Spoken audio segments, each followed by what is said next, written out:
we're just gonna ask Jess a few questions just to see how she's going in Canada and see how she's going. So, first question is, what is the highlight of your trip so far? My highlights, there's just been so many. I've been getting so many highlights since the plane landed, actually. One of them's got to be, I think, meeting so many people over the world, actually. I'm in so many different, nationality groups. I'm going to come home with the most weird accent. It's like Kiwi, German, Switzerland, everything. It's going to be the people. They're just, they're very fun to be with, actually. It's been non-stop socialising since I've been here. That's probably the highlight so far. It's very cool. How are you flatmates? Liking your flatmates? They're lovely. They're lovely. Cool. Two of them are Canadians, and then the third one is a German, and which is good because I'm studying German, so she helps me quite a bit. It's great. That's good. Yeah. So what's your low light of the trip so far? My low light, well, I don't miss too many people at home. I'm kidding. But I do miss John, actually. Sometimes I forget that I'm here, and I will think, hey, I'm going to hang out with John tonight. Oh. And remember that. Same country. That's probably a low light. I kind of miss Mom as well. Yeah. And my family. Yeah. Jen, everyone else. Yeah. Where is your favourite place you've been so far? My favourite place has probably been Whistler. That's the pretty famous I don't even know how to call it, ski range, about 2 hours north. We went there for a weekend, and it hasn't started snowing there just yet, but we did bike riding and kayaking, and we went ziplining between the mountains, and we saw a bear. That was just the most beautiful place. Yeah. It was really great. Was it far? In the distance, or? Pardon me? Was the bear in the distance, or close, or how close? It was about 40 meters away from us. Oh, that's so cool. Walking casually across the bike tracks, and everyone had to hop off their bikes and run up the hill. That's awesome. Yeah, it was pretty good. Next question. How are you finding study with, exploring Canada? Are you getting distracted, or? What study? Oh, yeah, right. It has been kind of busy. I'm doing 5 subjects here, compared to 4 subjects I would do at UQ. Yeah. And it feels like I've been having a couple exams every week. They're quite heavy on their assessments here, but hey, I've managed to get in a bit of study. I've got study buddies. Yeah. Yeah. Oh, that's good. Yeah. Have you found a church? I have.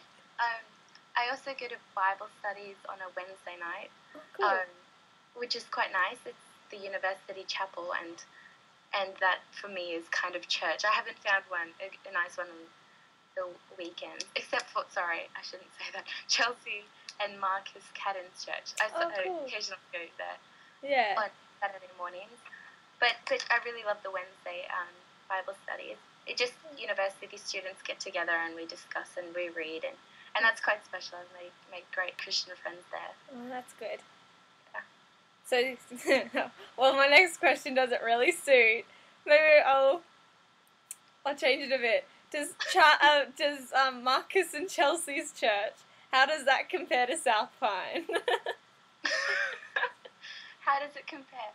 I've got to say that there's a few more old people in the pews, but it doesn't make a difference. I love old people. The music is quite good. You just need Max on the drums, and then I think you'll be fine. Yeah. Great, actually.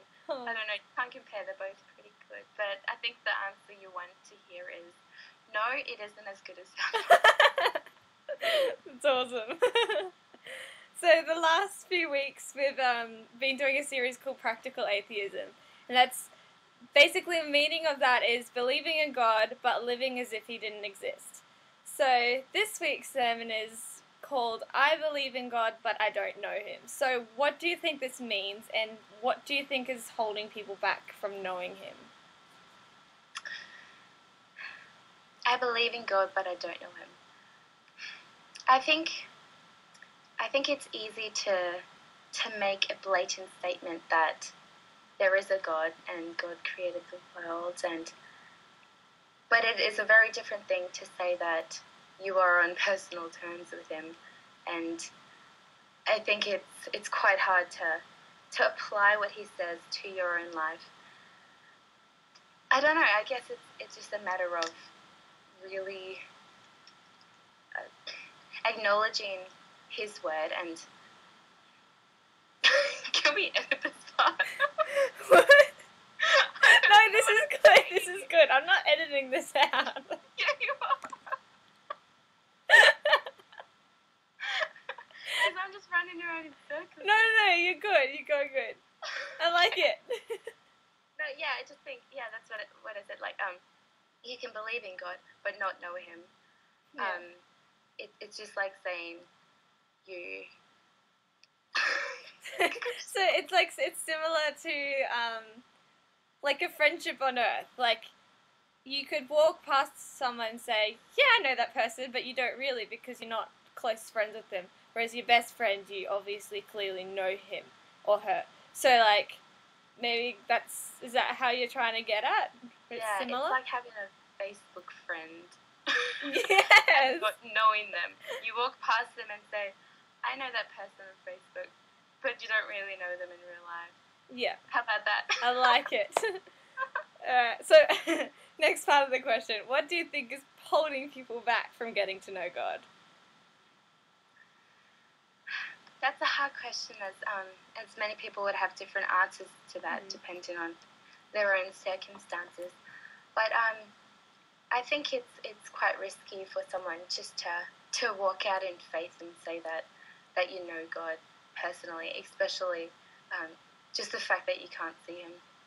I think that's been a big thing. I just wish sometimes Jesus was right next to me to say something to me, because that would mean a lot more than just trying to see Him through other signs. I think everyone's at a different stage with their own relationships with God, and it's just a matter of stepping out in faith. So, since Jess is here, and since the youth has been running the services, and since Jess is part of the youth, and although she's a million miles away, we would like her to announce something in church for us. So, what do you have to announce, Jess? Alright guys, the offering today goes to the local church budget. Please dig deep. Thanks. Awesome. Thanks, Jess. Good chatting to you. See you guys later.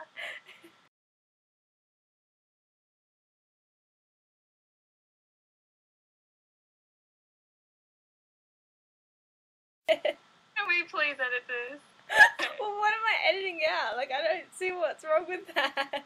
Because I don't know what I'm saying. It's midnight, Krista, and you're asking me deep and meaningful questions. It's okay, I've had a long day at work. I think you should leave this bit in. If I couldn't edit this out.